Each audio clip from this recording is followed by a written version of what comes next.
mengantisipasi agar berkurangnya genangan air dan mengakibatkan lubang-lubang yang ada di dalam lintas pantai.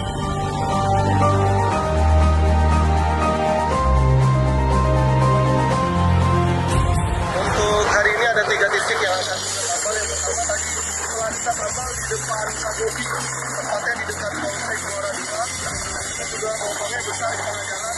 Nah, sekarang kita sedang melaksanakan penambalan di depan hotel itu di Kota Lembang. Ada beberapa titik juga yang jalannya berlubang yang sering mengakibatkan kecelakaan bagi pengguna jalan di sekitar Kota Lembang.